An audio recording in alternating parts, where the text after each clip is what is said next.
quiet bedroom of her Noida, India family apartments, Nupur Talwar, a mother of one, awoke to the sounds of the doorbell ringing. She begrudgingly arose from the comfort of her warm bed, leaving her husband snoring softly, to go see who had been persistently ringing the bell at 6 o'clock in the morning. Little did Nupur know, when she woke up that morning on the 16th of May 2008, her life as she knew it would be thrown into the dark pits of hell. She walked to the front door of the family home, enveloped by the calm before the storm. The following episode is not suitable for those under the age of 13. Viewer discretion and parental guidance is advised. Before we delve deep into this case, I'd just like to thank Magellan TV for sponsoring this episode. I'm sure you've heard of Magellan TV before, especially on my channel, and it's not good reason.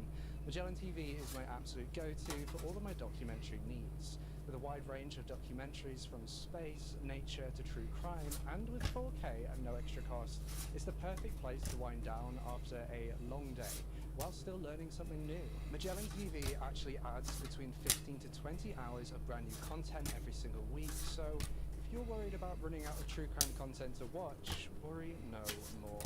I've just watched Body Snatchers of New York, which is a documentary that explores the world of tissue collection.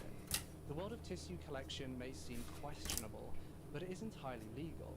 However, when a group of men starts to pay off funeral homes and fail to get consent to rummage through bodies, it becomes clear that their questionable morals are law-breaking. Be sure to use the link at the top of the description or the link in the pinned comments to use your 1 month free trial to go watch Body Snatchers of New York. And once you've finished it, dive deep into Magellan TV's extensive true crime collection.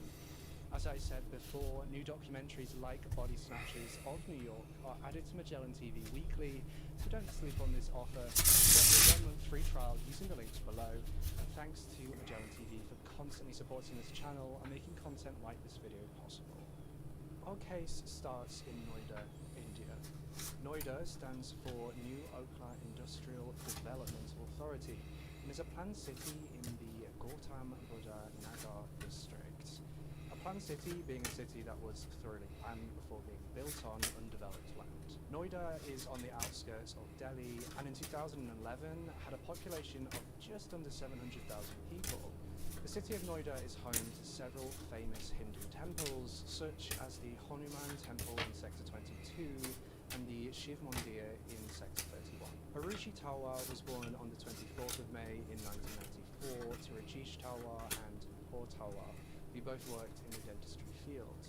Her parents actually worked in a clinic together in Sector 27, and on top of this, her father Rajesh was the head of the dental departments at the Fortis Hospital. And altogether, they lived in Sector 25 in Noida, which is more commonly known in India as Jaru Vayu Vihar. The family lived in an apartment that was approximately 1,300 square feet. It had 3 bedrooms, which included the quarters where a man called Hemraj Banjay slept, separate from the family. You see, Hemraj had actually been employed by the family as a living cook and domestic worker, helping out with keeping the house clean and ensuring all of the domestic chores are completed.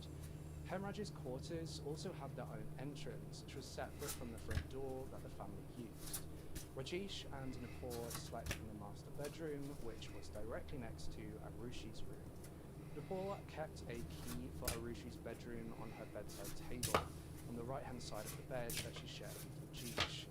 You see, the door to Arushi's bedroom had a self-locking mechanism, meaning the only way to get in was with the key. The only other self-locking door in the house was the innermost front door. The Talwar household had 3 layers of doors in their main entrance. The outermost door was more of a gate, which could be opened by force. To the right of this gate was the entrance used by Hemraj to enter the apartment, and directly onwards was the second door, which had a latch on the outside, and that door would remain unlocked when there were people inside the house. The innermost door, as mentioned before, was the only other door in the house with a self-locking feature. The family entered and left through these doors and gates on a daily basis. Arushi attended the Delhi public school and was described by her friends as charming and good at academics. The family seemed to live comfortably, and as we know, this allowed them to hire Hemraj to help around the house. Hemraj's real name was Yam Prasad Banje, and he was born in a village called Darapani in Nepal. Darapani is a small village housing approximately 50 families in a valley protected by the mountains. Hemraj Banjad's house back in Nepal had been a traditional mud house with a dip in the middle of the floor where fires would be lit on the coldest days and nights. Morning, In Kala. this house were Kumkala, their son, Prajwal, and Hemraj's mother, Krishna Kala. Hemraj was her only child, and tragically, Krishna's husband had died 40 years before the events of this case in what was described as a freak accident. Hemraj's wife, Kumkala, spoke about how he would send 3,000 rupees every month of his 5,000 rupee salary from the Talwar family.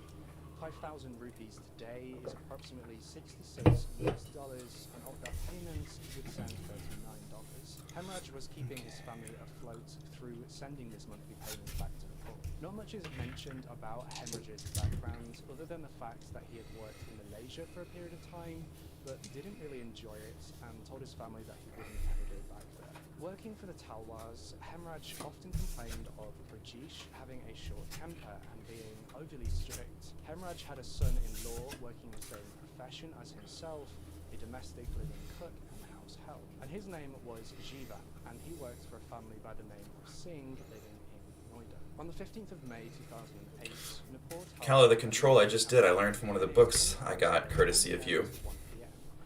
I'll show you the face up. So the deck is fanned. Spectators are allowed to slide the aces in wherever they like.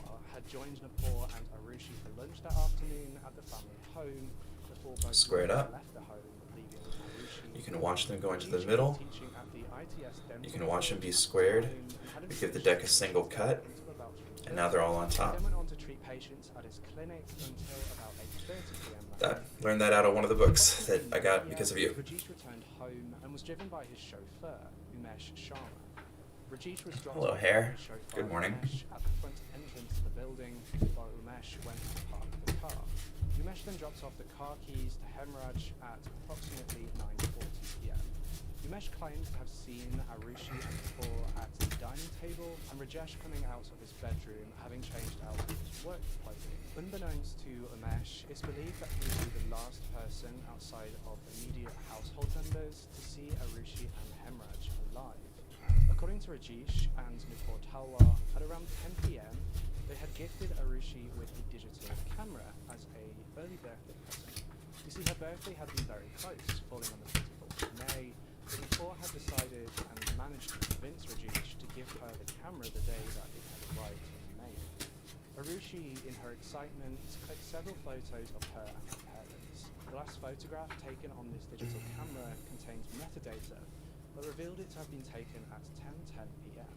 At 11 p.m, Rajesh asked Nupur to switch on the internet router, which was located in Arushi's room. And when Nupur entered Arushi's bedroom, Nupur discovered Arushi reading a book by Shitom Bagul called The Three Mistakes of My Life.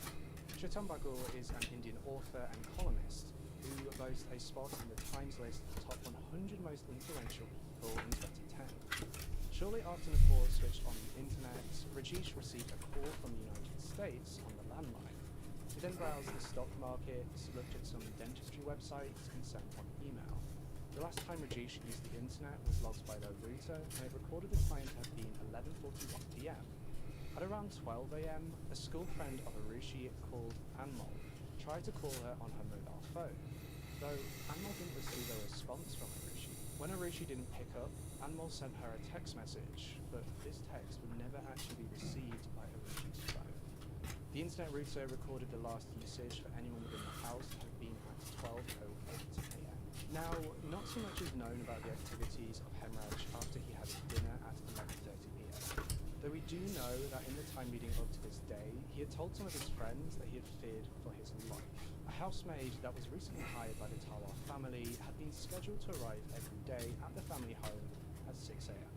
This housemaid was called Bharati Mandal, and every morning at 6 a.m. she would ring the doorbell and Hemraj would open the door for her.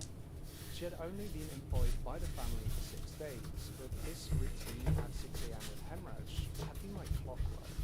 And so Bharati rang the doorbell at 6 a.m. on the 16th of May, as she had done for every morning for 6 days.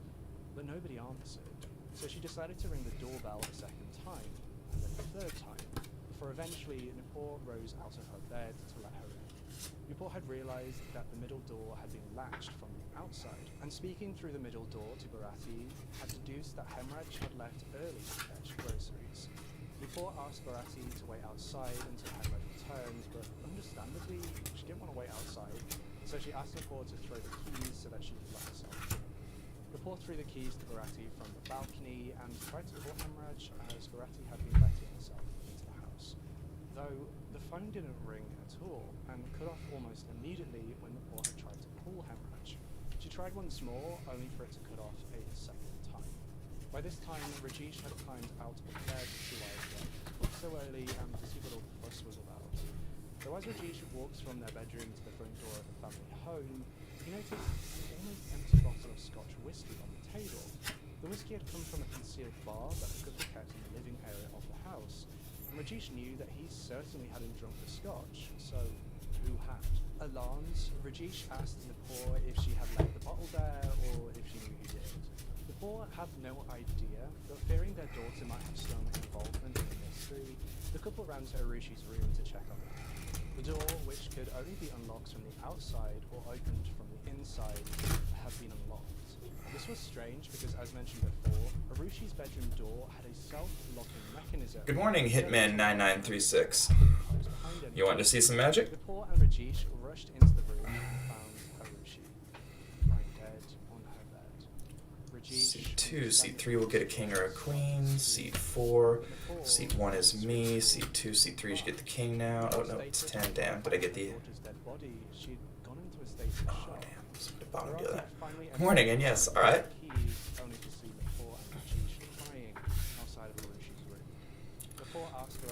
Let's take this. Got the king of spades there. Right.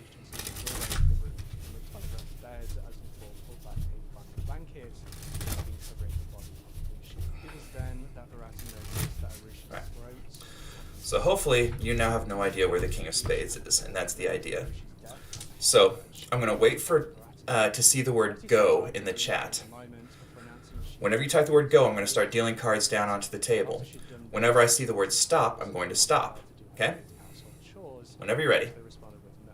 So Bharati then left the apartment to go and work for her other clients in other houses for the rest of the day. Rajesh and Nupur Talwar called their family and friends and told them about what happened. And subsequently, they all began to gather in the family home. And by 8 a.m., not only did their family, friends, and neighbors know, Rajesh had also gathered There's stop. outside of the apartment building. Hopefully that's pretty clean. Had you called stop later, it would have been any of these. Had you called stop any earlier, it would have been one of those. But we're looking for the king of spades, and lo and behold, you found it. Good job. The only vacant room in the house was the crime scene. It didn't matter because it had already been disturbed by so many onlookers. Let's try another one. At the time, Hemraj had still not returned to his home, which naturally led the police to suspect him first. Police offered a sum of $20, Nope, it was in the deck. which is approximately $264 for any tips that would help the police find Hemraj. Try this one. Name any card you like. In exchange for them to stop wasting their time in Arushi's bedroom to go to Hemraj's home village in Nepal. 25,000 rupees is equivalent to 300. Actually, I'll tell you, if you want to see how I did it, I'll show you. I don't mind. So, you have the card. It's there. We'll leave it face up. Oh, you meant there. Yeah, it stayed on top. So this first shuffle just keeps it on top. This shuffle is fake, along with a fake strip cut. And then I just second dealt all the way down. Most famously associated with the Gurkhas of Nepal, soldiers from South Asia and Northeast India. The kukri was used as a melee weapon as well as a basic survival knife for the Gurkhas. An additional custom name any card you like. Is the drawing of blood using a blade. It is thought that every kukri blade must draw blood. Nevgon. I've not heard about Nevgon. Power as a fighting weapon. Arushi's body was taken from the home at 8:30 a.m. by Uttar Pradesh police constables, accompanied by Rajesh's brother Dinesh, his chauffeur Umesh, and Never gonna give you up, never gonna let you down, never gonna run around and desert you. Arushi and returned her body to the home on ice slabs at around 1 p.m. Seven of spades. By the way, this all happened Alright. Her body was subsequently taken. This trick has to do with time travel. So what I'd like you to do is take a picture in your mind of this moment. This is what we're going to come back to. And there's your 7. So what I'm about to do may seem a little weird. If it makes you anxious, I'm sorry. I'm going to shuffle face-up cards into face-down cards. It's like the gentleman's version of 52 card pickup.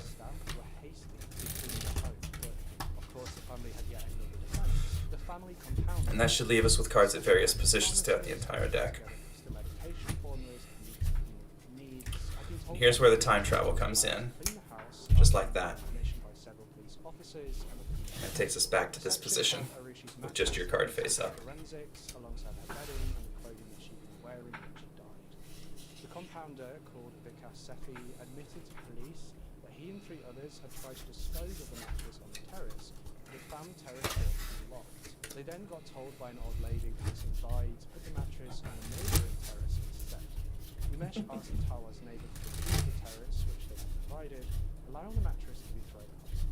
Earlier in the day, That's an original. That's actually one of mine. the slabs were replaced, and Arushi's body had returned home. Late in the morning of May 16th, after the discovery of Hey, I gotta follow. Woo! Thanks, Hitman. stains on the terrace door handle of the Tawa home. Here, do you like Stains were further let's try this. reported to be on the stairs leading up to the terrace. However, it must be noted that earlier witnesses cannot recall seeing them. Authorities deduced that the bloodstains must have been left by the group that had carried the mattress up to the terrace after everybody had left. A former colleague of Rajesh's, Rahit Kochhar, Alright. claims that the bloodstains Actually, let's take the Red Kings. to a police constable called Akhilesh Kumar. Kumar originally dismissed the There we bloodstains as go. Alright. rust and looked no further into it. So we have the Red Kings here. He dismissed bloodstains on You ever play Texas Hold'em? Another one of Rajesh's old colleagues claims that the police told him that the killer had tried to leave through the terrace, but found the door to have been locked and so made their way back down the stairs. I'm professional. Police were eventually convinced to do a sweep of the terrace along the I do a... They tried to check the terrace on the So I stream an hour of my practice every day. Just, I don't know, I think it's good for, like, to be humble about messing up and, like, what the learning process is. Alright, so in Hold'em you get 2 cards from the outset. Pocket Kings is the second best hand. So how many players in our game? I'll let you decide. The authorities were unable to get through the terrace door as it had been locked and the key was missing, and so had left and decided to come back the next day. On the 17th of May, a day after Arushi's body had been found dead in her room, Rajesh and Nupur left their home to spread their ashes in the Ganges 5. River. Okay. So if the dealer is seat 1, People who were just seat hearing 2 is to my left, seat 3, seat 4, seat 5. Which seat would you like to sit at? That's alright. I'm patient. I like it when people come in. I like having fun and doing magic for people. Now, Gotham had been sent by a chairman at the Eye Hospital. Denise showed Gotham Seat 3. stains Okay. leading to the terrace door and on the door handle. 2 kings. And I'm going to do this face up with the kings. So Gotham I decided do my to math hire real a quick. superintendent by the name of Mahesh Mishra. Gotham told Mishra Okay. that the terrace key had been missing and the lock would have to be broken in order to get to the terrace. And Mishra Yep. gave his words that he would visit the crime scene personally. God dang it. Before then, he sent another officer to the Tawa apartments. The terrace key, though, still cannot be found. This other police officer was forced to break open the lock to the terrace. And not my As a day. group of men entered the terrace, though, the first thing they saw was a trail of bloody drag marks. At the end of the trail was a body that had been left to bask in the harsh Indian heat for over 24 hours. The body that the police officers described as being in, quote, advanced stages of putrefaction. Right. And then the player gets a cut. How that works is they cut towards the dealer. Dealer always completes the cut. Dinesh called back Rajesh and Nupur from their journey to There's seat 2, seat 3 for you. You get a king. Seat 4, seat 5, seat 1, seat 2. Seat 3 gets a second king. It's a pretty good hand. Seat 4, seat 5, seat 1. Rajesh went up to the terrace to see if he could But not quite as good as 2 aces. Later on, a friend of Imraj did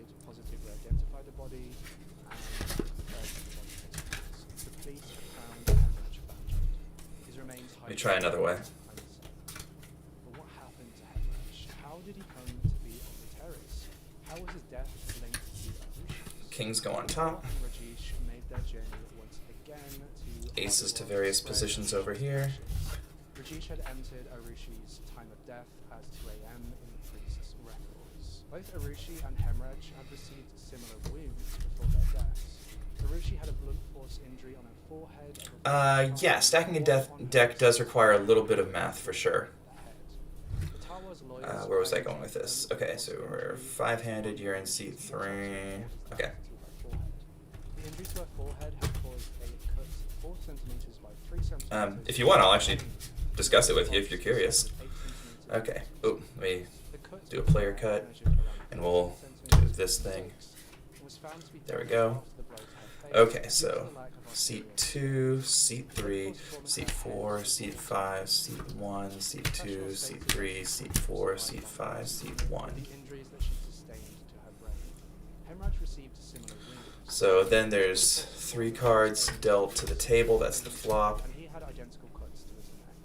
A 4th card, and a 5th card. That should give me 4 aces. Oh no, I missed one, dang. Poop. Although, the 3rd king will give you 3 kings, and you'll still lose a bunch of money. Okay, so stacking a deck. It kind of depends on what you want to do, or what you want to stack for. So, the stacking that most card sheets do is called hot stacking. Let me turn this down so I can actually hear myself think.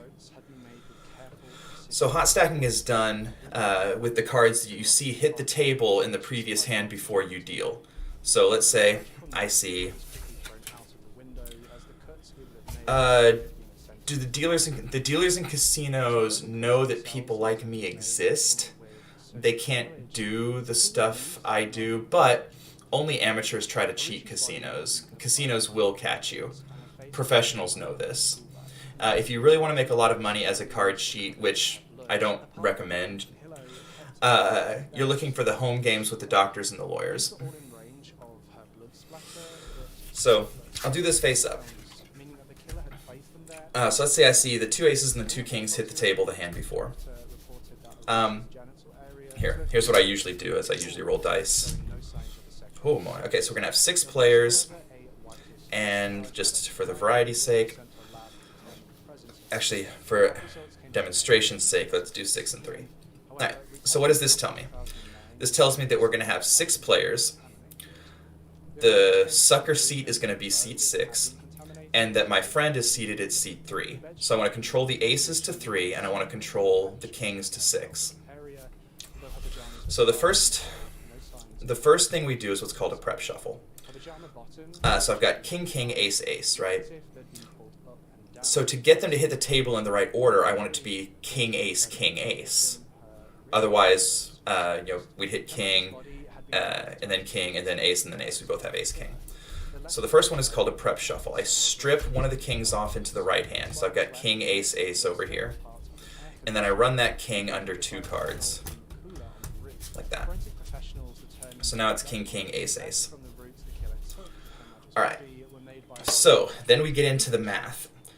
And for the math, you're essentially creating what is called your stack. My stack here is going to be 3-1, 3-1. Nope. God dang it. Yeah, it's 3-1, 3-1. Am I dumb? Wait, no, I'm not. Oh, sorry. It's going to be 2-2-2-1. There we go. I'm not dumb. Alright. So, for a stack of 2, so you think of it as going up from the bottom. So 2, 2, 2, 1. Your bottom number needs to get run under 3 cards on the left. So, oh, missed that one. So there. You'll see now that under the 3rd card there are now 2 cards. Your next number gets run under 2 cards on the left, so in this case it'd be 2 under 2. Which I just did. Then your next number will go under 1, that's also 2, so 2 cards under 1. and then I need one card on top, which is there. So you see there's my stack. 2, 2, 2, 1. Now then you have the player cut. How that works is the player cuts towards the dealer and the dealer completes it. There are a number of ways to beat the player cut. So I'm going to turn this card face up so you can see one of them. They cut over here, I complete the cut, and I just nullified his cut. There's even the king. So now when we deal, seat 2, seat 3 gets the king. Oh, sorry, seat 3 is the sucker seat. I'm tired. Seat 4, seat 5, seat 6, my friend gets the ace. Seat 1, seat 2, seat 3 gets the king. Seat 4, seat 5, seat 6 gets the ace. That is how you cold stack a deck for Texas Hold'em.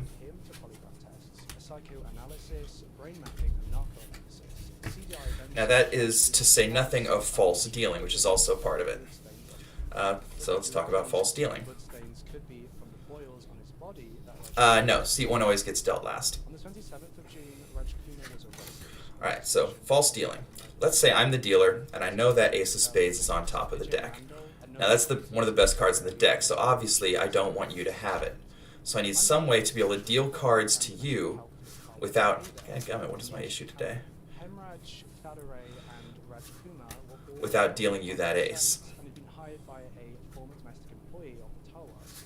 On the 9th of July, Raj Kumar was made to take yet another narco analysis. And a day later, the media had begun reporting that he had confessed to both murders. The J. Mandal, who was being investigated... That is called second dealing. ...was arrested on the 11th of July. The Tawars reported that all 3 men had been with Hemraj the night of the murders, watching an Nepali television program in his bedroom. And this was supported by the 3 glasses in Hemraj's bedroom and impressions on the bed, which detectives claimed had been left by multiple people. All 3 men had different reports of the nights when doing their narco-analysis. The stories not only differed between one another, but between... So again, ace of spades on top. When the case went to court, the persons held on trial were none other than Rajesh and Paul Tawar.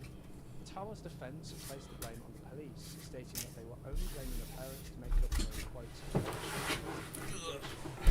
Rajesh and Paul claims that they could have heard everything in Rajesh's room, as been tempted away from them. This is something one can do, and this requires practice. Yes, I have. It also claims that at the time, Arushi had a throat infection, meaning that if she had screamed, it wouldn't have been very loud. The defense witness and doctor by the name of Dr. R.K. Sharma... Bottom dealing is even more difficult. So, I want you to see this is not an optical illusion or something. But the aces really are on the bottom. So let's say we're doing 2 hands of 5 card draw. How much did I make? Oh, we're not going to talk about that. Anyway, your cards come off the top. My cards come off the bottom. It is possible to deal from the center of the deck. Give you a demonstration of that. So, whoa. So the aces in this case are going in face up. Normally they'd be face down, but in this particular case it's a demonstration.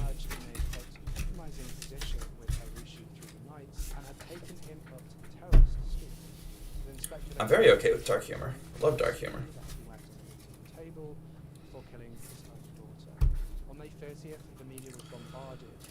So if you're center dealing, if you can get like a little shuffle in, just because every deck has cards that vary in thickness, and you can see there's no aces near the top, there's no aces near the bottom. Let's do a 5-handed. 1, 2, 3, 4. And you can see there was no ace there. However, all of the evidence they had to point towards the parents was circumstantial at best. Only Arushi's parents have the ability to, quote, clean up the crime scene. Oof, nice. Oh, and this last one we'll do really slowly. That's pretty dark.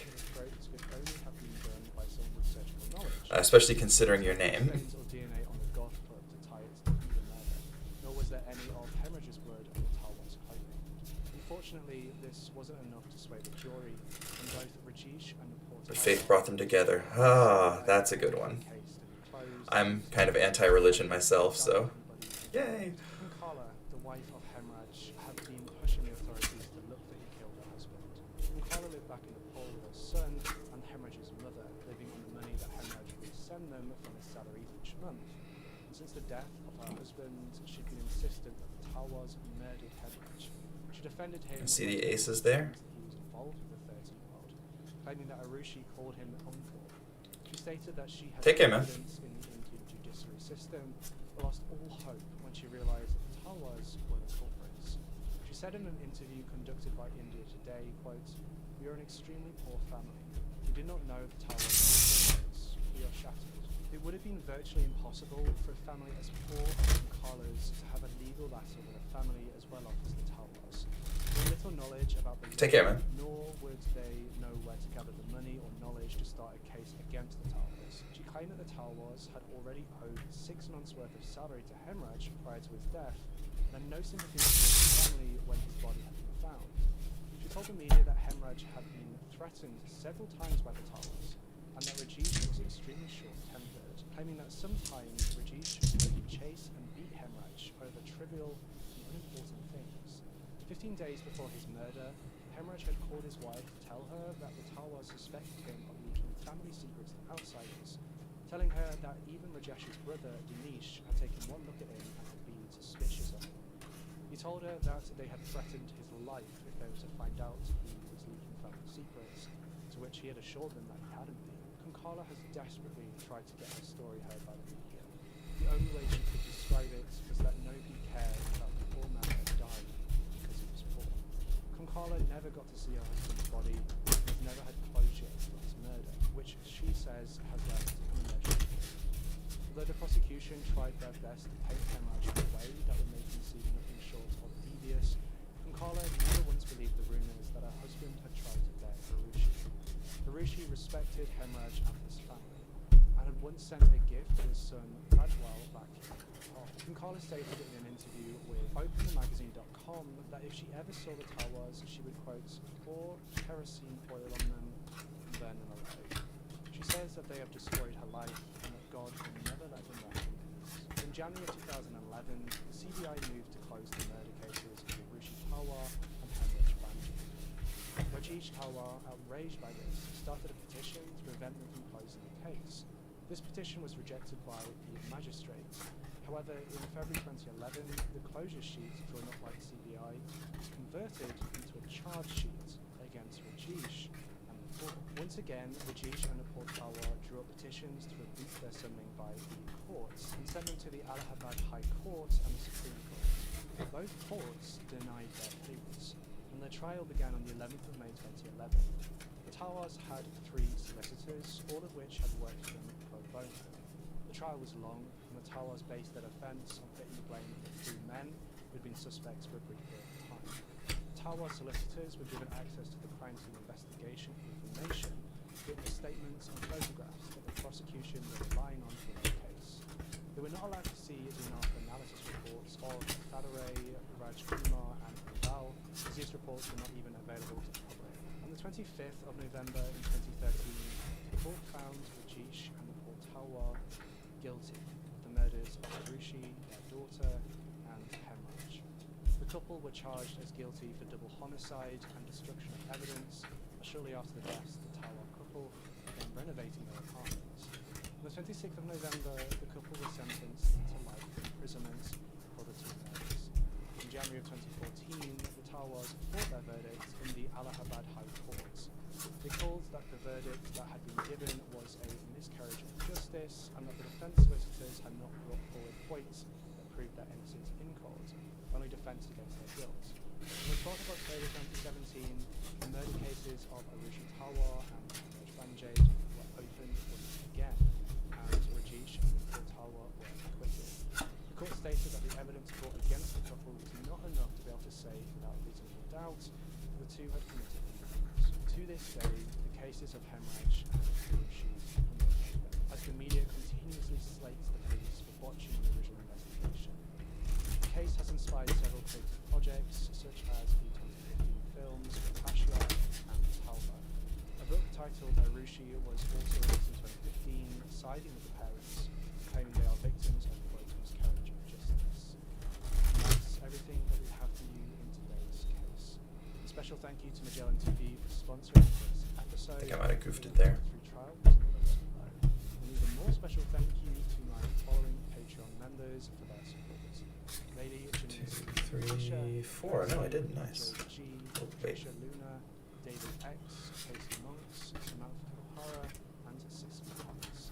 And also the following channel members: Nino Lover, Katie for the Other Oh, Side, I did, damn. Clubhouse, and MG.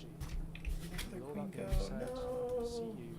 Okay, we're going to imagine I didn't goof the cut. 9-2's probably out, 8-2's out, so it's just the two of us. I know all the cards on the board.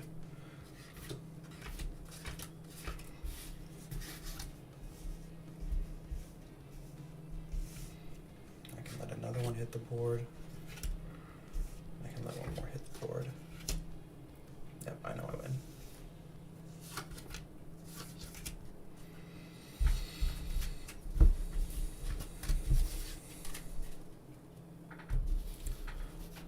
Hello, Jaja Bink.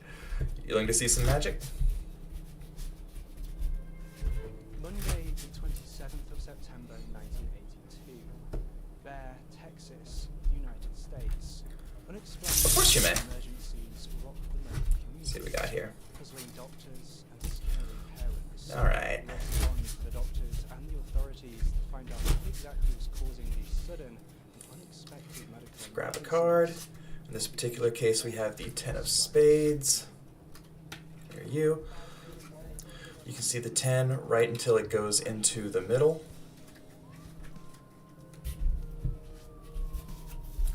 So you know the 10 of spades is somewhere near the middle. I want to give you no idea where the 10 is, and you'll see why in a second. Alright, so in a minute, I'm going to start dealing cards face down onto the table. I'm going to do it whenever I see the word go in the chat. Whenever you type go, I'm going to start. Whenever I see the word stop, I'm going to stop, okay? The following episode is not suitable for those under the age of 13. Whenever you're ready. Discretion and parental guidance is advised. Before we delve deep into today's video, I'd just like to say thank you to this episode's sponsor, Atlas VPN. Whether you are someone who works online or just somebody who uses the internet in your day-to-day life, internet safety is important. Atlas VPN is a company who are making there. the idea of making the internet accessible and secure. Hopefully that's pretty clean. With currently 6 Had you called stop earlier, it would have been any of these. Had you called stop later, it would have been any of these. This is special. But you managed to call stop right on the 10 of spades. Right now, Congrats. Atlas VPN is running a huge discount. This means that you can get a free subscription for just $1 Let's try something else. a month with a 30-day money-back guarantee. Here, name any card you feel like. Well, a VPN or virtual private network makes all of your internet traffic travel through an encrypted tunnel. This way, Atlas VPN protects you from spying, public Wi-Fi dangers, unauthorized IP addresses, and online activities. But your online security isn't the only benefit of Okay. using a VPN. Say you want to watch a movie and Google has said that you can watch it on Netflix, so you excitedly jump over and search the movie on Netflix, only to be told that it's not available in your region.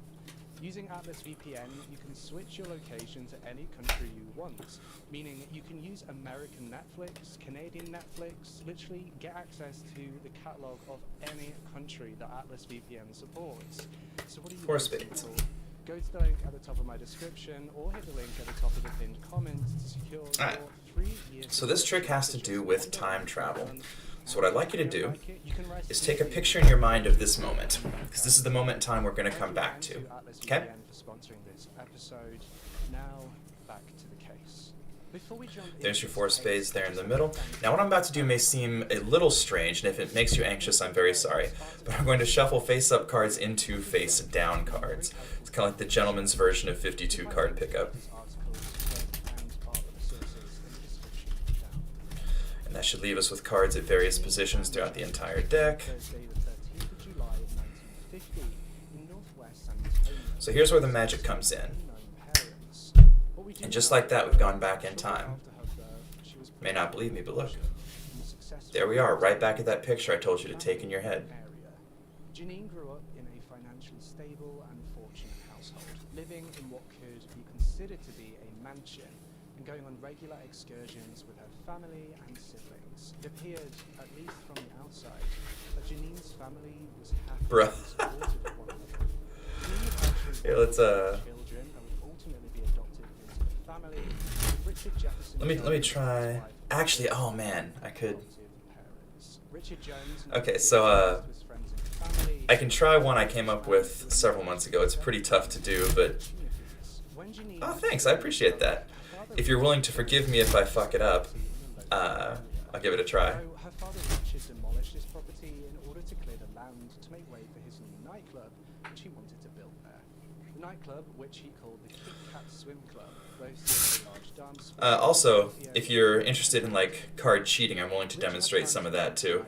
With his wife Gladys spinning the records. For example, This nightclub was actually there's the quite Jack of Spades on top. relationship Now what if I'm the dealer and I want the Jack of Spades? I don't want to deal the Jack of Spades to you. Richard out, painting the venue and putting billboards all over the town with him. Even as Janine grew up and began going through the educational system, the connection and bond with her father stayed strong and loving. Janine attended John Marshall High School, where she actually worked in the library.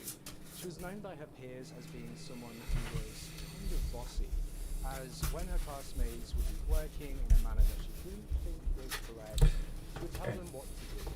It must be noted that, according to one source, A hand is Janine fast. was seen Actually, so it's a really weird thing. People assume that like fast hands matter, and sometimes they do.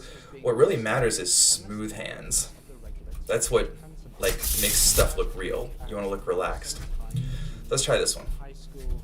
One of her brothers established So for this one, when I'm doing it live, I let the spectator shuffle. trauma and devastation for Janine. So you're just gonna have to trust me that these are legit shuffles. I can fake shuffle, but these are actually legit. If you don't believe me, half the deck face up, half the deck face down. Her adoptive father, Richard, passed away due to cancer at the age of 56. All of these events were understandably hard on Janine, and coupled with being a young adult and just beginning to find her own feet, you can only imagine the strength that she needed to have in the face of all But these are real. tragedy and heartbreak. Janine That's alright. shortly before her It's okay, everybody. 18th birthday, Yeah, there's a delay on stream. high school. I'll have to like go into like my settings in my Twitch dashboard and see if they applied like a hard delay or something. Okay. So bear in mind, the spectator could have shuffled these. Actually, I'll give you one more fancy shuffle. Give you one of these with the one hand. Oh. Alright. So from a spectator shuffle deck, I'm going to try and make a prediction about something. Now bear in mind, like obviously I did the shuffling here, but live it's always someone else. So you should be fairly content that I have no control over the order of the cards. I feel good about that card. I feel good about maybe just that card, honestly. Oh no, that one. Alright, so ask the spectator what's your favorite food. Let's say they say sushi. It's like, no, we're gonna go with this one. There's my prediction card. I'm locked in, there's a dice on top of it, I can't change it. Alright. So, Jaja, when I see the word go, I'm going to run my thumb very slowly down the side of the deck like this, right? So you don't think I'm trying to get you to stop at a certain spot. Then when I hear the word stop, I'm going to stop, and that's the card we're going to use, okay? So whenever I see the word go. James had quotes struck her with great force. According to one source, Janine had further claims within the divorce papers that she and James had actually been separated since mid-May of that same year. This all saw the court's ruling in Janine's favour, ordering that her husband James be barred. If I get to the end, I'll just start over. Or their baby. Though, 2 months after the ruling, the order was dismissed due to the fact that Janine... So, you have a card, I'll look away. Actually, I'm going to know what it is here in a second anyway, so you got the Queen of Clubs, but I wouldn't know that quite yet. So I'm going to do the exact same thing. This time, wherever you call stop is where we're going to put the card. Whenever I see the word go. This time, though, the ex-couple were not going down without a fight. They fought one another in a 3-year-long court battle, Janine citing James's failure to pay child support for the child. She went on to win a contempt case against James in August of 1976, though James fought for Right there. visitation rights despite So the spectator puts the card in, visit their child. and this is where I say at this point I can actually know what cards you got. Alright, so you got the Queen of Clubs. Now, hopefully you'll admit that I ran my thumb pretty slow both times. You could have called stop anywhere. So I'm going to do this as cleanly as I can. In a sworn deposition, she initially claims that the father of her second child, Hopefully you a man called Ron, can accept that that was pretty clean, she pretty stated fair. had actually been deceased. So not only did you call stop on the Queen of Clubs from a shuffled deck, you managed to put it next to the Queen of Spades, also next to the Queen of Hearts. And that prediction card I took out, since before you even took a card, turns out to be the Queen of Diamonds.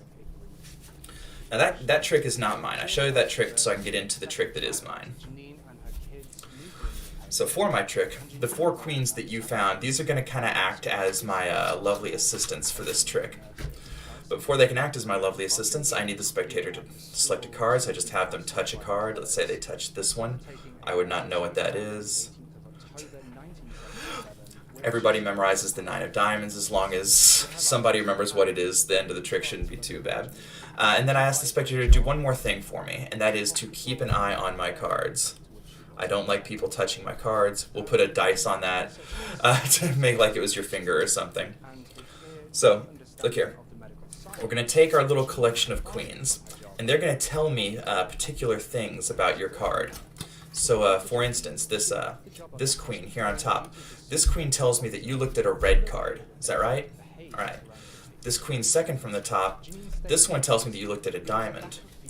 This third queen tells me that you looked at an odd number, and this last queen over here tells me that you looked at a 9.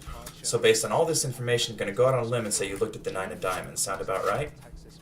But look, now that I know what your card was, the 9 of Diamonds, I don't need the queens over here ratting you out. And you can see, there's nothing but queens over here in this pile. So let's try something else. I'm going to number the cards. I'm going to number them 1, 2, 3, and 4. 1, 2, 3, and 4. Whichever number you pick will become your card. Which number do you want? Following the minor surgery, and instead, on the 30th of October 1978, Janine got a different job as a nurse in the intensive care unit at Bexar County Hospital. 4. Ooh, you picked the hardest one for me. Nice. The hospital would not be one that would go smoothly. Well, I mean, as smooth as it can go for a position in the ICU.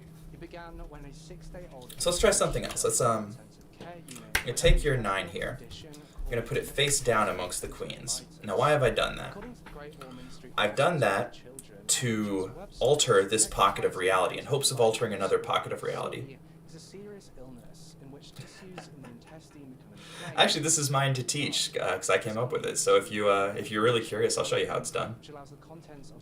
So we alter this pocket of reality in hopes of altering another one. Now, we're missing the Queen of Spades, which started out over here, and your card started out in the deck. But now your card is over here. You don't think that... Which initially, it seems, had been a success. But when the 6-day-old infant returned to the intensive care unit, the baby took a turn for the worst and heartbreakingly passed away. Prior to the passing of the baby, Janine had doubts on whether caring for children had been something she wanted to do, and had seriously thought about transferring to a unit that cared for adults. Though after she had met this baby, these doubts... So, you can take it one more step if you want. I sometimes do this. We take the queens over here, your card the 9. So, your 9 goes to the table. Leaves us with the queens over here. At least I think that's how it works. Oh, actually, you know what? That's not how it works. It's the queens over here and then your card in my hand. That's how that works. I picked up that baby and I knew I was going to stay there. Stay there she did. She'd gone to work in the ICU for 41 months straight, the longest job position she'd ever worked in the nursing sector. Yeah. I don't know, like some people don't want to know how it's done because they want to keep the magic, and I respect that. Me, I always want to know how it's done. Always, always, always, always. The intensive care unit in Bexar County Hospital contained 8 bedrooms. Crying! Oh my God! No! Don't cry! Don't cry! Don't cry! Don't cry! Don't cry! It's just a trick. I promise. Check up on their patients without intruding. The cubicles also had machines that monitored the patient's heartbeats and breathing. In the rear of the ICU, which was a rectangular space that was about the size size of a 2-car garage, was a small room where the nurses could take their breaks. This small room also housed supplies and equipment that could be used. See if I can pull this off. for tests. I don't want to know how it's done, but I want to show you to my friends so their mind can get fucked up too. Man, I'd love that. I quit the day job in the last year to start doing magic full time, so I'm just trying to build up, you know, an audience, client base, and whatnot. So yeah, man, if you think it's good, spread the word. I love doing magic for people. Here, I'll show you one of the exercises I do.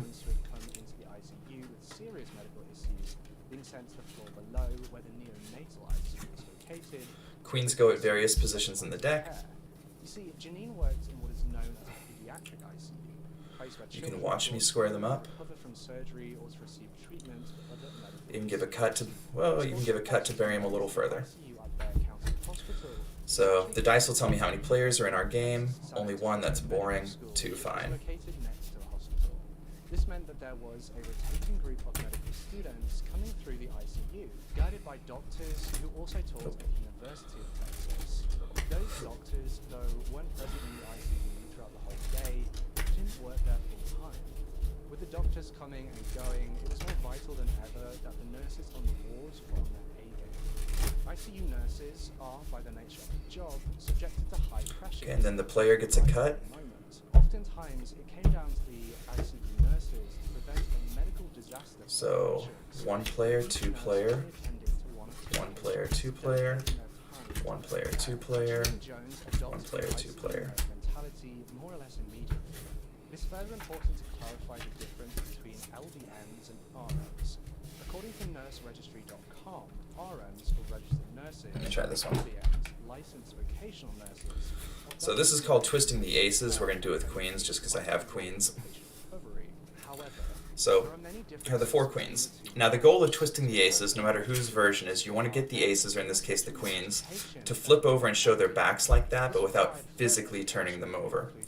So look, we're going to start out with everything on the up and up, face up. Not going to do anything weird, but look. In that moment, one of them turns face down. So we have 3 face up and 1 face down. There's 1 face down. There's 2. Leaves us with 2 face down, 2 face up. Now there's 3 face down. So for this last one, we're going to do it a little differently. And this is actually my custom ending to this. Normally you just do that cycle again and the trick's over. So you can see that last one face up. You can see it face up as I shuffle through the cards. And now, just like all the others, it's face down until I turn this one face up, and now they're all face up. You can see that RNs are able to dispense medication to a patient and give them treatments and conduct diagnostic testing. They also typically supervise LVNs, whereas LVNs provide their patients with basic nursing and medical care, making them feel comfortable and keeping records on the patients. Janine Jones was an LVN, but this didn't stop her enthusiasm for the job. The queens go face up into various portions of the deck. Janine switched shifts from the night shift to the 3 p.m. to 11 p.m. shift. She further volunteered to work. That one's actually not particularly simple. Although if you want to learn a simple magic trick, I'll teach you one. Alright, so 4-handed. 1, 2, 3, 4. 1, 2, 3, 4. 2, 3, 4. 1, 2, 3, 4. Another registered nurse. Yeah, if you want to learn something like that looks super cool and it's fairly easy to do. She was always inquisitive. If she didn't understand something, she would pull out all of my books and try to figure it out. Okay. Despite all these See that jack there? by the time Watch. she finished her first year in the ICU, she began to make enemies on the ward. Her co-workers viewed her as loud and vulgar, oftentimes loudly swearing or telling unsavory jokes in front of crowds of nurses and doctors. Janine would often boast So there's the jack. of her life and speak freely Change to the of 6. professional environment and who she had her eyes on next. That's not particularly hard. Shy about voicing her opinions about the doctors. Though if you want to see something hard, The patient care and the hospital overall while on shift. Janine could easily be described as someone who was aggressive and forward. And this translated into her work, being able to spot issues with her patients before anybody else. But this also meant that she would drag tired residents out of their crawling beds to see to those issues. only for the residents to tell her that there wasn't a problem. And if one doctor waved away her concerns, Janine wouldn't hesitate to summon a different doctor. Dr. Barbara Belcher worked at the hospital at the time and described Janine's insistence by saying, quote, "There was always a resident and an intern on to cover the evenings. If the intern didn't jump, she'd talk to the residents. If the resident didn't jump, she'd go higher up." Janine would question practically everything. Oh, thank you. Pull this one off. The medications. Here, I'll just riff for a little bit. 5 of diamonds on top, 4 of clubs in the middle. She was described as being somebody who provided her patients and their families with comfort and understanding. That's actually pretty shit. Hold on. And have long talks with 4 clubs on top, Peter 5 of diamonds in the middle. perfectly with, quote, "She listened to There we go, that's better. fears, while faceless doctors rushed by week after week. Janine Let's see. was there, caring for Take the them. 5 on top, Called them by their and we'll first take, names. nah, She 3's a became bad color change. Let's do in the March of fucking the 4 again. the new medical director of the Can I get something to be a good color change? She Okay, the queen. Queen goes in the middle, 5 on top. Dr. James Watch. Botham came into Janine's life, and the pair quickly became close colleagues. Dr. James's practice was aggressive, and he saw the potential in Janine with the same approach. Janine would later state, quote, "Botham at the beginning was an absolute idol. He's an absolute genius. Let's see here. Unbelievably so. He's astounding. He knows 3 of diamonds in the middle. What he said was look for subtle signs. Damn aggressive. It was extremely aggressive. Take this 9. So remember, the 3 is in the middle, but now the 3 is in my hands. I'm sure many of you watching this at home are aware of or have a level of understanding as to what the phrase a code is with respect to medical emergencies. And as you can imagine, a code event in a pediatric There we go. ICU is a highly stressful, highly pressured, and highly terrifying event. Do A code is called when a nurse realizes that a child is Jack of breathing, spades goes into that the middle heart somewhere. stopped, an emergency button is pressed, and alarms ring out across the pediatric floor. Medical staff all come rushing to assist in a medical emergency. But there's one more code word for medical emergencies more severe than the standard code, a code blue. This alarm calls out across the entire hospital, requesting help from anyone and everyone who can assist. This kind of code sees teams rushing into the ICU with crash carts, pharmacists with medications, doctors flooding to assess the situation. So much energy, so many people, so much commotion, such high stakes, and in the very middle of all of that, in the very middle of everything, the patient's nurse would call. I'm glad it's helped make your day, man. That means the world to me. Experience by saying, quote, "You tune people out. It's an incredible experience. Oh shit, it's frightening." Do you like color changes, like where one card changes into another? Tuning to 2 or 3 different people. You really have to control your physical abilities because you really get keyed up. In severe cases where, despite the best efforts of the medical staff, the child succumbs to their medical emergency, it is the responsibility of the child's nurse to take the child's body down to the hospital's morgue. Before this happens, the nurse has to clean the child's body, remove any medical equipment, and allow the child's family to put the child in the file. The nurse then takes a blanket and wraps the child up. With a security guard, the nurse either uses a stretcher to transport a large child, or the nurse carries the baby in their arms down to the morgue. The doctor would later describe how I have an she answer. acted in these situations, stating, quote, "Any time there was an arrest, Janine was there, in the middle and helpful. It was like she enjoyed the excitement. She was around, even if it wasn't her patient. And when a child would pass, it would affect Janine deeply. Quote, when the kids died, Janine really grieved. She'd say, before you call the mum in, wait a bit. She'd hold the baby and look. One particular death on the ward would stand out in this case, and that was the death of 15-month-old Christopher James Hogeda. Christopher had been admitted to the ward in December of 1980 with a severe congenital heart defect, pneumonia and diarrhea. Though during his stay in the ICU, Christopher's condition worsened. In May of 1981, he developed hepatitis, and sadly, the infection began to spread throughout his small body. No, you could do this. Anything you see me doing, you could do with the gas station deck. His heart beating. In fact, my practice decks generally are all just gas station bicycles. 2 p.m. on the 21st of May 1981. Everything you see me do is just practice and skill. Following Christopher's death, Janine goes down. Over the course of Christopher's care in the ICU, Here, I'll prove it to you. Name one trick I've done so far that you want to know how it's done, and I'll show you. taking task of cleaning Christopher's body ready for his parents.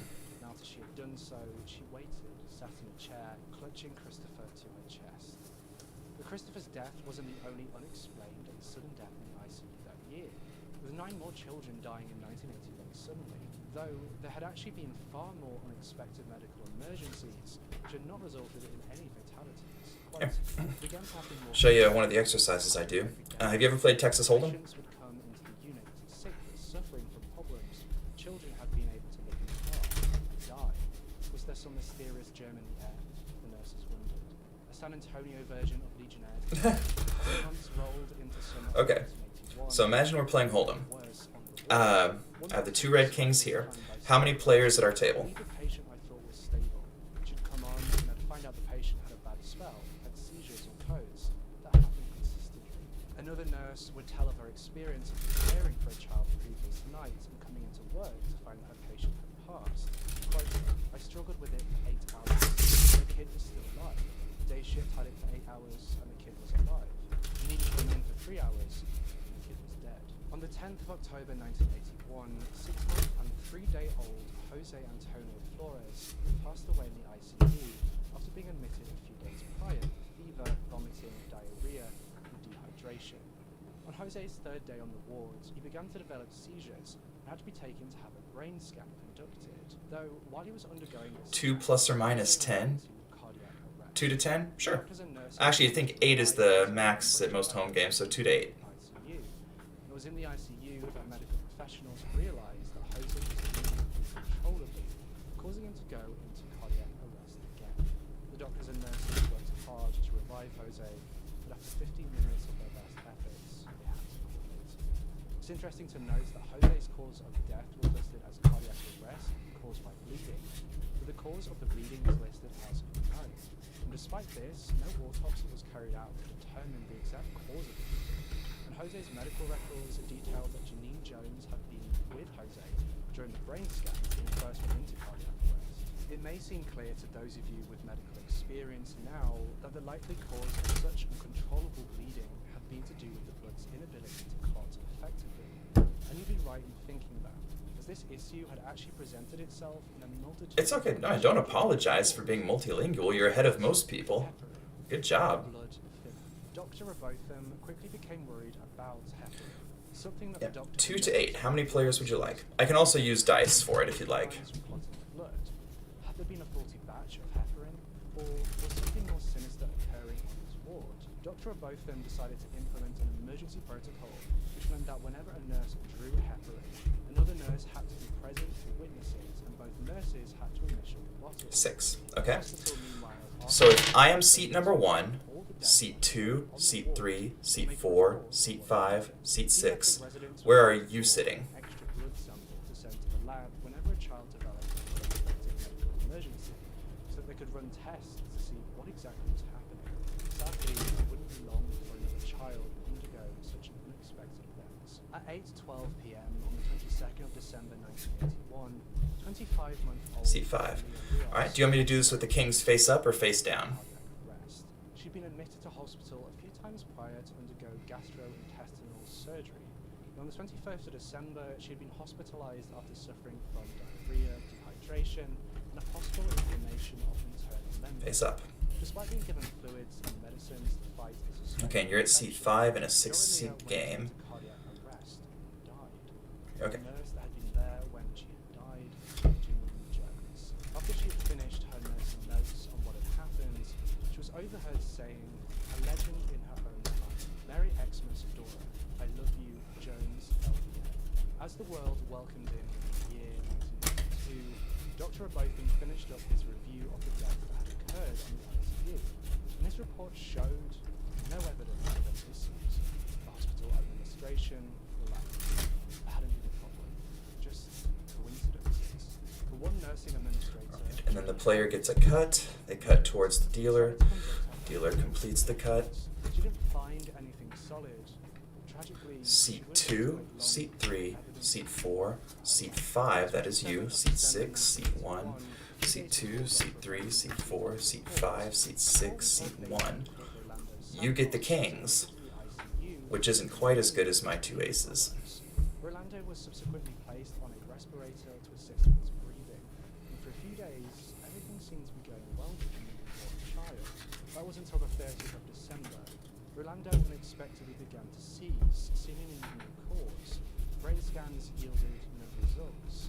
He then went into cardiac arrest, and the doctors worked hard to revive him, and their efforts paid off.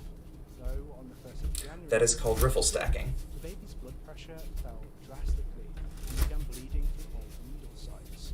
Just when the doctors thought that his condition was improving, it suddenly got worse. On the 6th of January, he began bleeding from all the needle sites again. Try it again if you like. Blood work was subsequently ordered Where do you want to sit? to test the presence of heparin, and the test came back positive. Yeah, let's actually do it The drug protamine different way. used to reverse the effects of heparin, and There's after 2 red kings, 2 black he aces. stopped bleeding. On the 12th of January 1982, the nurses were ordered by Dr. Robotham to transfer Rolando out of the pediatric floor and onto the main pediatric. We'll do it from different spots in the deck. In 4 days, Rolando had recovered and had been healthy enough. Seat 2 with close cards. This was exactly Right? evidence So there's the 2 kings, the 2 aces. They go into the middle. You can see them squared up. We'll even give them a cut. Alright, and do you still want to sit with 6 players? In 1982, a 4-month-old baby called Patrick Zavala was admitted to the ICU following an operation on his pulmonary artery. Though during the night shift, Patrick's heartbeat began to become irregular. Did I goof this? Oh, I did, goddammit. Oh, that's such a shy 8. Alright, hold on. Give me 2 seconds. I missed one of my cards there. We're going to pretend you didn't see that. Okay, 8 players, seat 2. Ooh, that's going to be tough. Alright, let me do my math real quick. The administration and other important members of staff. They all knew that somehow Janine was involved in what was going on. There was rumors going all around the hospital. For that, at some point, at 2 points, I have to stack 6 cards, which is tough. But, fuck it, we ride.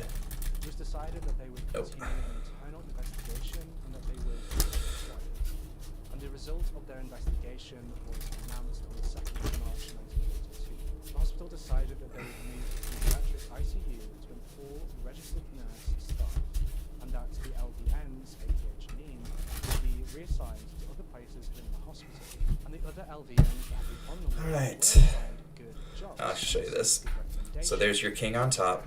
Hospital. Player gets a cut towards me. Janine was told that there hadn't been any pediatric positions available in the hospital. Seat 2, seat 3, seat 4, seat 5, seat 6, seat 7, seat 8, seat 1, seat 2, seat 3, seat 4, seat 5, seat 6, seat 7, seat 8, seat 1. There's my aces. There's your kings. And in August of 1982, Janine started working for Dr. Kathleen. But Janine's sinister and murderous desires didn't stop. Within months of Janine starting at practice, Now we can actually do that a different way. children experiencing breathing difficulties increased. Though fortunately, all of those children in those first few months recovered and hadn't been in any. For this one though, why don't you give me a lower number, 3, 4, 5, 6, somewhere in there. Phelan had been 14 months old when she had been taken for a routine. So kings on top, we'll leave those face up. and measles. Aces at various points in the middle. Giving Chelsea the injection. Almost immediately, Chelsea suffered a seizure and was rushed to San Antonio to undergo emergency treatment. Sadly, 3, okay. 14-month-old suffered from a cardiac arrest. And are you at 2 or 3? Janine, who had been with Chelsea, had given the baby several injections, and after Dr. Kathleen had attempted a heart massage, Chelsea passed away. Janine broke down as she cleaned up Chelsea's body and wrapped it in a blanket. Chelsea's parents refused to believe that she had died. You're 2. After all, they had brought their baby in for a routine appointment.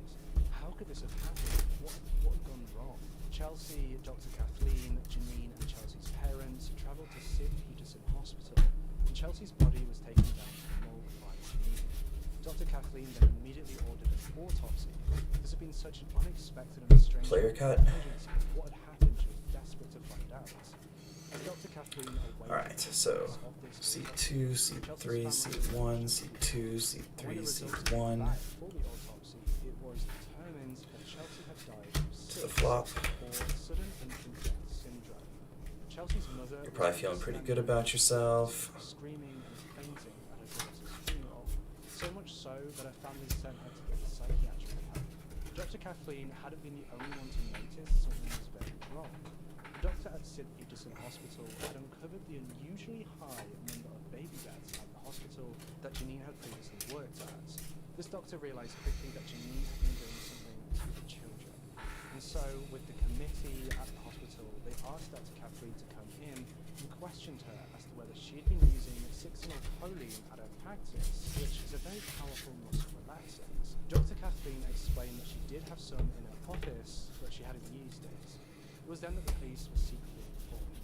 Dr. Kathleen, following this meeting, realised that a bottle of this powerful muscle relaxant.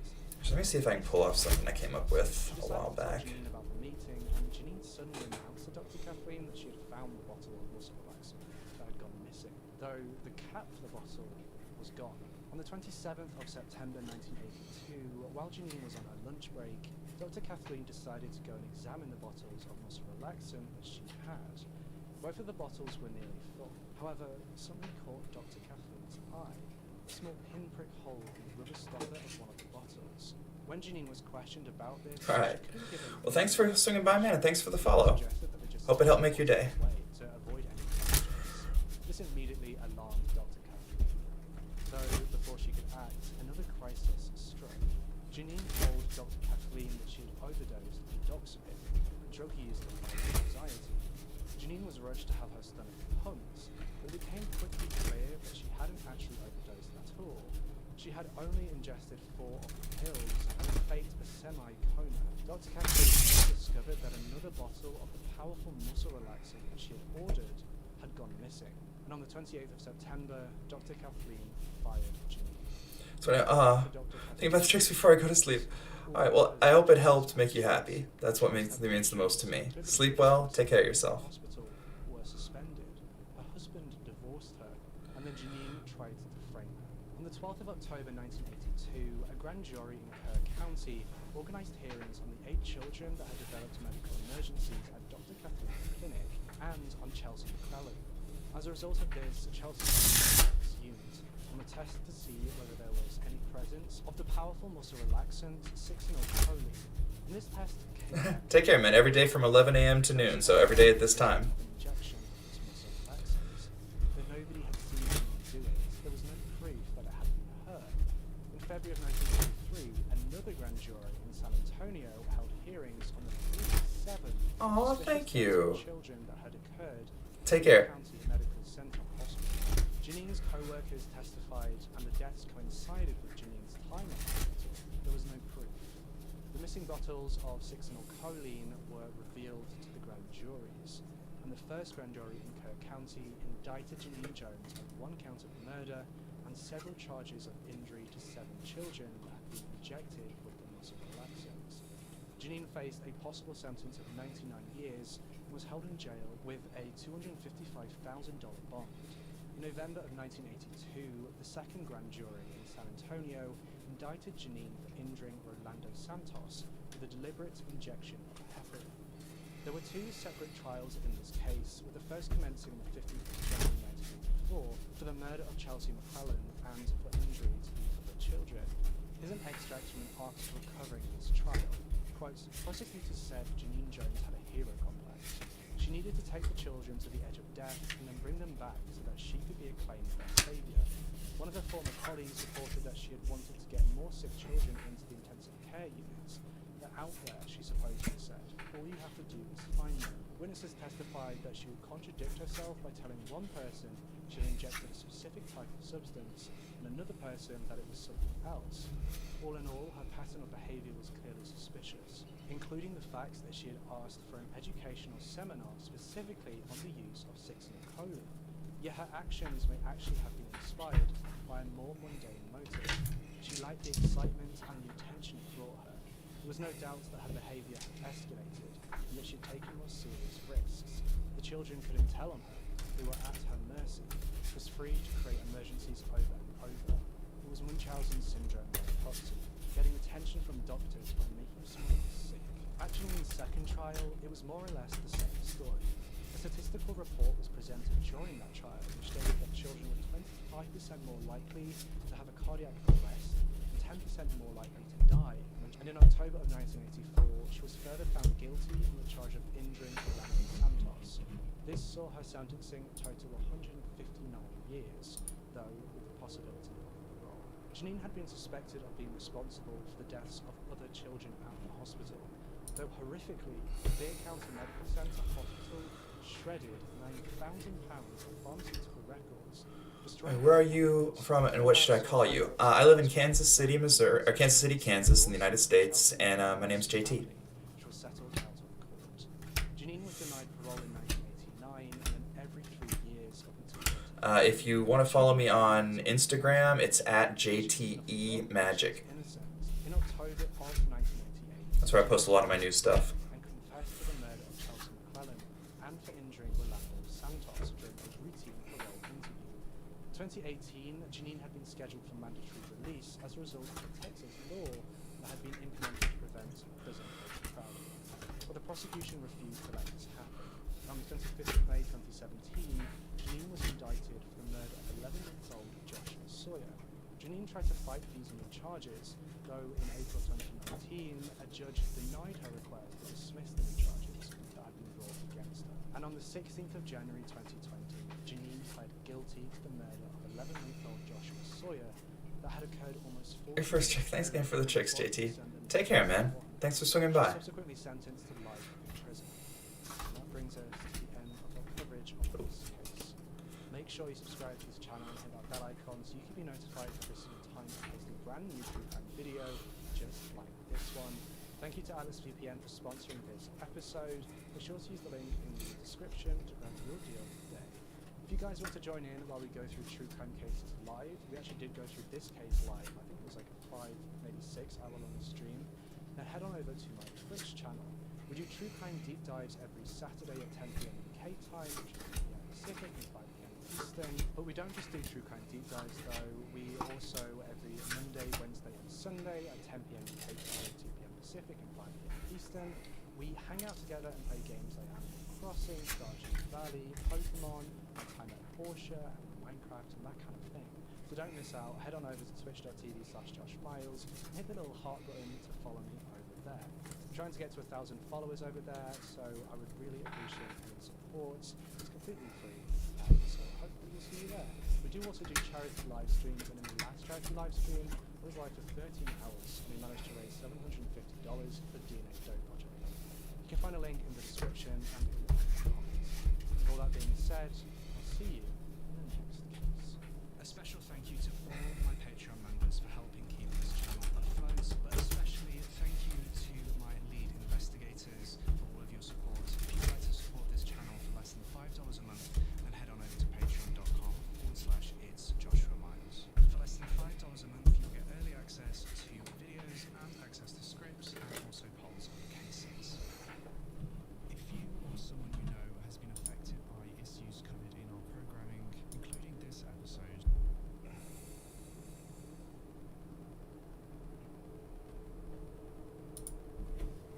I don't know how to tell this story. Not many people do. Or even if they do, they quote Southwest. God dang it. Tim and I shared an apartment in California. We worked in the same company. He was the only cool guy in a boring IT center. We used to go drinking and clubbing every weekend. One weekend, we decided Queen to 3 is out. two bachelors 6-5 is spent the out. night. The album 10-8's was out. Vegas. King 10 probably staying We in. boarded onto the flight, and when we checked into the hotel, last I love you! Las Vegas were unraveled. We freshened up and came out to the streets to have a fun night. Don't just Yes, let me finish stream. forever. No wonder people go crazy about Vegas. Wherever our eyes went, Let another card hit the board. be it a pub, a hotel, a casino, just everywhere. We plan to go to a casino twice a camp. Yeah, I don't know if there's 2 spades out there. Let another one hit the board. We are in Las Oh, baby. Vegas for the first time. So I've got the ace high flush. Should be good enough. Jim pointed out a big casino right next to a huge waterfront. We sat down at our slot machine and started gambling. Both of us, surprisingly, started to win. So all our eyes were set to the screen. We must have played for half an hour straight when I noticed a man standing at some distance and watching me. Upon eye contact, I casually smiled at him. Receiving this gesture, the man suddenly got up and came to talk to us.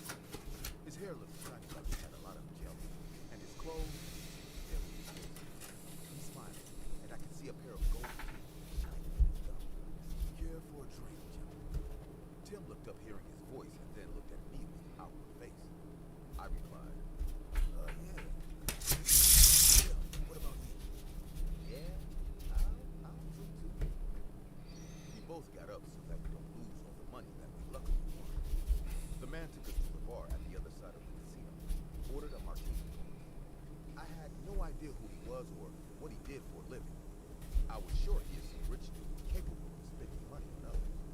We started drinking the finest cocktails we probably had in our lives ever.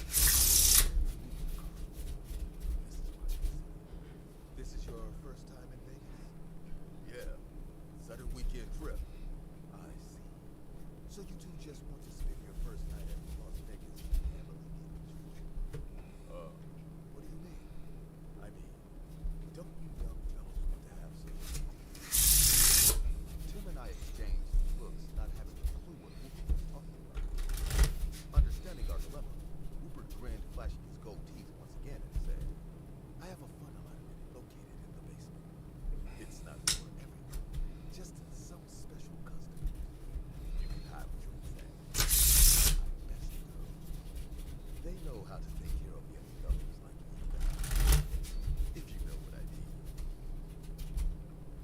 Tim and I realized he was talking about strippers, and honestly, it didn't come as a shock to us. We anyway There we go. someplace like that. So, what's the payment structure? So, I'm not a pimp guy. You don't have to pay. You just have to enjoy it. Have fun. That's all. Come on. Follow me. Saying, he started to walk towards the left side of the casino. I whispered to Tim, is this happening? What if they try to rob us? What? Owns way more money than our families combined. Stop being so fussy about everything. You heard him? Let's enjoy it. Like sore tooth making it go. Something in the back of my head kept telling me it wasn't a good idea to follow this guy. He stopped in front of a big wooden door that led to the basement of the casino. Opening the door with a weird smile, he said, be my guests. Stairs went down, enlightened with red neon lights. Walking down, we reached a narrow hallway with a room on both sides. The man clapped again. The first door on our left.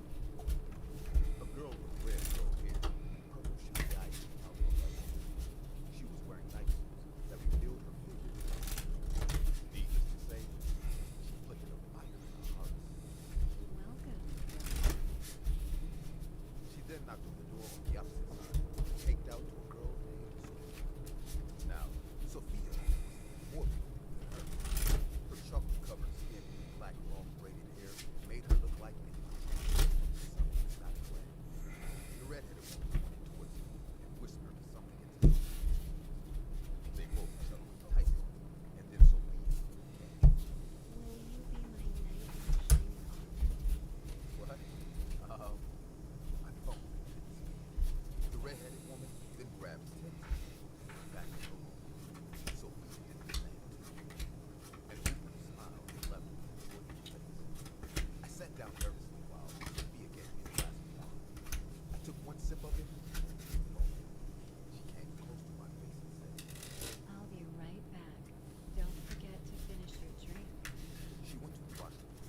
I didn't want to drink it, so I secretly emptied the glass on the plank at the table on the bed. Suddenly, lights came on, and a red neon light lit up inside.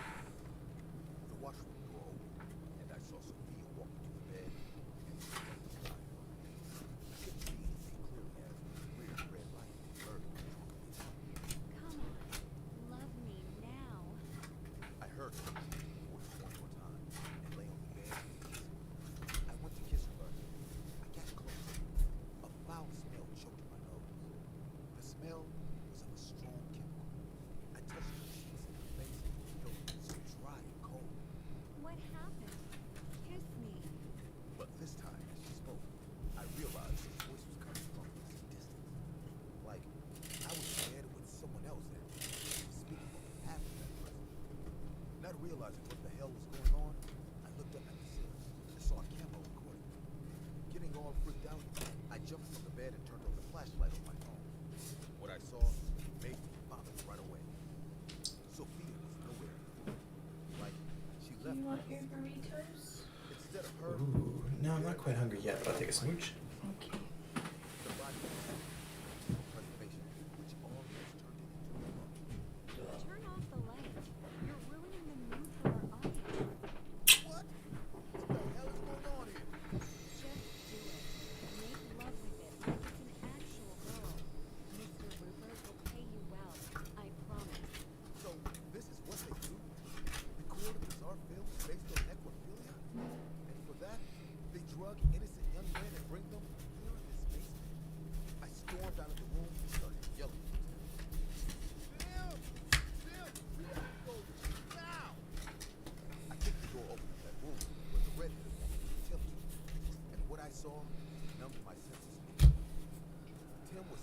corpse was on 6 sticks of ecstasy.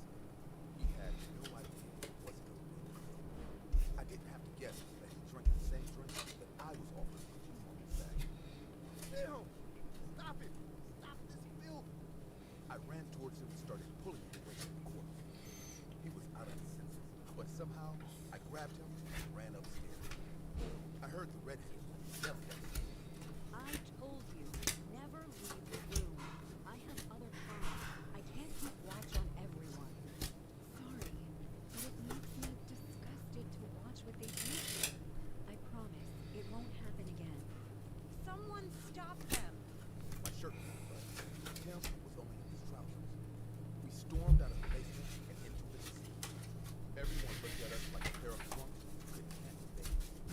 But I didn't stop for anyone. I ran to kill him. Thank God he was still back then.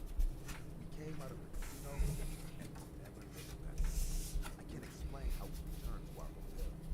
Tim vomited the entire night after having that beer. And I sat at the floor alone, speechless. I don't think I will ever go back to Vegas. It wasn't about that Hooper guy or those two girls. What disgusts me the most is that we have a certain audience choice. Like, literally, humans making love to corpses. Bloody hell. Hey guys, I hope you're enjoying the video. If so, please leave a like. And also, a small percentage of people that watch my videos are actually subscribed. If you want to support this channel and make this channel reach the 1 million mark, please consider subscribing. It's free and you can change your mind later. See you later. My sister and I planned to do the bachelorette party in Las Vegas 2 days before her wedding. We come from a bit of a Burke. conservative family, so we had to lie to our parents about going to Vegas. So the Damn, that's supposed to be family queens there. knew about our plan. Are supposed to be pocket jacks with this shit. It's very How did I get those over there? So all he said was to be safe and not go. Oh, I shuffled on top. Damn. Okay. Well, fuck. Alright. Oh, that's how we practice. The King 10 probably stays. My sister booked us a stop in a personalized beauty place. After 2 dreamy hours of self-care and love, when we came back to our room, it was almost close to party time. Like every other tourist, we too wanted to go to a club and have some fun. That's exactly what we did. The club we went to had drag queens performing on stage and girls dancing on poles as well. The environment was so exquisite and grooving that we got lost in all that dazzle. My sister was having food shots and clicking pictures with the drag queens. I was enjoying seeing her go on crazy. To be honest, I only had a couple of beers so that I could be on my senses to take care of me and her at the same time. I was eating some barbecued chicken, sitting at the bar, when someone spoke from a close distance. How come a woman like you is sitting alone in a Las Vegas club? Turning to my left, I saw a man standing tall and staring at me with a weird expression. His eyes were still, and he only blinked. Seeing him staring at me with such a freaky gaze, I got my red flag number 1. Sorry, but do I know you? Attitude, huh? Excuse me? I just complimented you. Why is it so hard to appreciate that? Saying this, he sat down right beside me and ordered himself a drink. I realized he is a pushover and won't leave so easily unless I make him. I remembered my brother-in-law's warning very well, so I kept a straight face. Thanks, but excuse me. Come on. Don't leave like this. Okay, I'm sorry for leaving. Can we at least talk? I promise. You will like me once you start to know me. Let go of my hand. What? Move your filthy hand away from mine, sicko. Seeing me all charged up, the man immediately left my hand and got up from his seat. He grabbed the beer bottle from the counter and smiled at me in a very creepy way. Hope you have a wonderful night ahead. Saying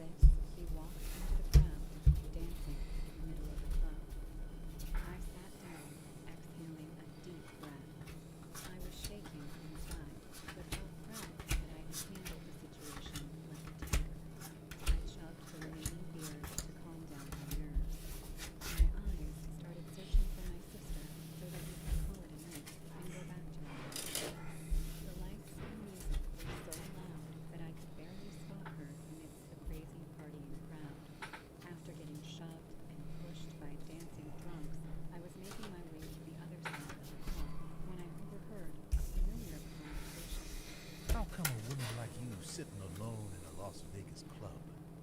Seems like my boyfriend forgot about me after meeting her stripper. That's not good. He should appreciate beauty like you. Really? Turning in the direction from where the voices were coming, I saw that same creepy man talking to another girl who was sitting all by herself. He was wearing those same cheesy pickup lines, but unlike me, the girl was too drunk to stop herself. She was laughing without a freak, not knowing his reality. I looked at the dance floor and saw my sister getting wasted.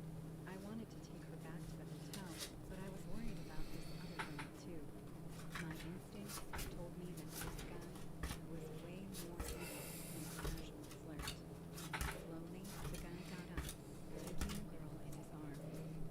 They intended to leave when he saw me watching him. He gave a filthy grin and hurried to the exit. I might have let him go, but then I noticed something, and my blood turned cold. As the guy turned his back toward me, I saw a small pistol peeking from his back pocket. Holy shit! He has a gun! Where the hell is he taking this thing? I called out loud to the girl, but my voice didn't reach her. Not having any other option, I ran to my sister and started yelling out of panic. Emma, that man! He's going to kill her! Please, we have to save her! Emma? What? What are you saying? I think we're gonna call it a day there, guys.